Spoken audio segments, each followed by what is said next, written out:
Hello friends, जय Jagannath. Happy पणा Sankranti. Friends, आज पणा संक्रांति उपलक्षे मु आपणक पई स्पेशल बेल पणा रेसिपी आनी। चलतु देखा, किंतु ता पूर्व आपण मैंने मो चैनल को लाइक करदे, सब्सक्राइब करदे, पाखरे थिबा बेल आइकन बटन को दबाइदेवे, जहाद्वारा मोर नुआ नुआ वीडियो आपण मैंने देखिपारे। चलतु देखा बेल पणा जो सब सामग्री देखि नियंतु। एठी मु दुईटा बेल नहीं, किछि गोलमर्च नहीं, आउ 4-5टी मुझे गुजराती नहीं। एठी मु 2 कप नहीं चीनी, 2 कप मीठा बुंदी नहीं, 2 कप नड़िया कोरा नहीं। एठी गोटे बड़ कप मु दही नहीं, आउ 5-6टा कदली पाचिला कदली नहीं। आउ एठी मु गोटे पैकेट पार्लेजी बिस्कुट नहीं। यही बिस्कुट द्वारा फ्लेवरटा भल लगे। एथर बेल को मुझे बाड़े फटेकिना तार सब भितरू बाहर करनेबी। बेल गुड़ाक भितर बाहर करनेबी। देखि नियंतु बेल भल भाव में पाची, एमती गोटे चामच एमती कोरी कोरी सब बाहर करदेवा गोटे जगह को। एत बाहर करदेली, ताको हाथ को भल भाव में धोईकी हाथ में चकटी चकटी बेलर सब रस गुड़ाक बाहर करनेबा। अल्प पानी देकी चकटी नेबा। देखि नियंतु मु केमती चकटुची। एठी मु ठंडा पानी यूज करूची, फ्रीज पानी। एमती हाथ में चकटी चकटी सब रस सब बाहर करनेबा।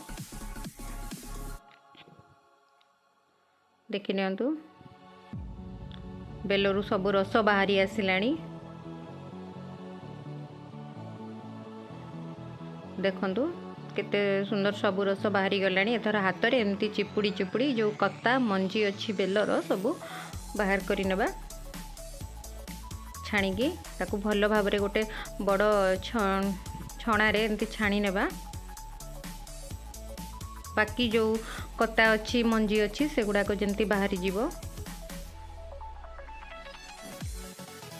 मु सब ये बाहर करदेली, बेल रस सब बाहर कर नहीं गली। एथर मुझे बिस्कुट पार्लेजी बिस्कुट को ग्राइंडर कप रे सब बाहर करके ताकू गुंड करनेबी। पार्लेजी बिस्कुट देवा द्वारा फ्लेवर भल लगे, आउ पणाटा टिके बहलिया होता है।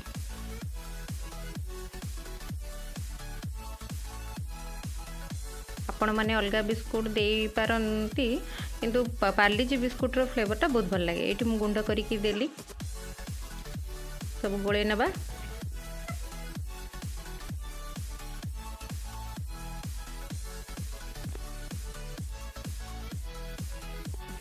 एथर कदली को चोपा छड़ेकी सब कदली को गोटे कंटा चामच रे एमती सब दबे दबे ताकू चकटी नेबा। आपण माने हाथ रे भी चकटी पारिबे, हेले एमती चकटिले सुविधा सहजरे भल भाव में चकटी हो जाए। कारण पूरा चकटिबार नहीं, एमती खंड खंड टिके रहिबार अछि। कदली को भी सेई भितरे दे देबा बेलरे, ताकू गोळे नेबा।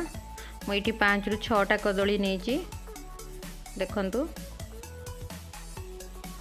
एमती भल भाव में गोले देबा।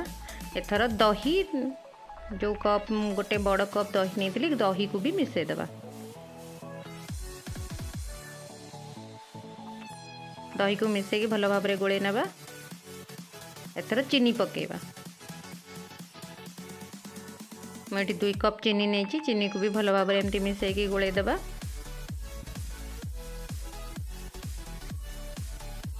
एथर ठंडा पानी मिसेबा।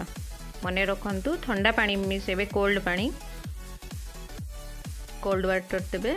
आपण जेतिकी बहलिया दरकार से हिसाब रे रखिबे। एथर मु भल भाव गोले नड़िया कोरा कोरिकी रखिथिली। एथर नड़िया कोरा को भी एथरे मिसेई देबा। किछि नड़िया कोरा रखिछि मु सजेइबा पई। एथर भल भाव गोले देले। एथर गोलमर्च आउ गुजराती को एमती छेचिकी गुंड करि नेबा।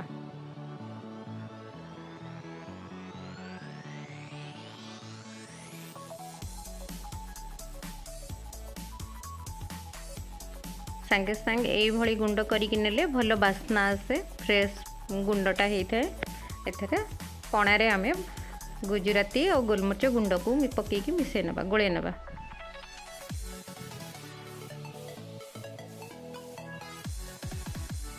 एथर किसी बरफ आउ टे पणाटा टे ठंडा लगिले ठंडा ठंडा चिल होता पीवा को भल लगे से बरफ खंड किसी मिसईदे मिसईकी भल भाव गोले नवा। एथर बूंदी पकेबा मीठा बूंदी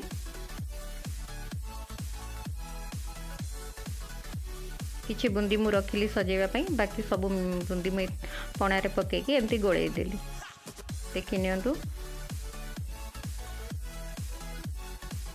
बहुत टेस्टी लगे पणा पीवा पई। आपण माने चाहिए छेना भी पकई पारिबे मुझे छेना पकईनी। एथर सर्विंग ग्लास को बाहर करी नेबा पणा किछि आ नड़िया कोरारे ताको ऊपर देगी सजे नेबा किछि बूंदी रे भी ताको सजे नेबा ऊपर आउ टिके बूंदी देगी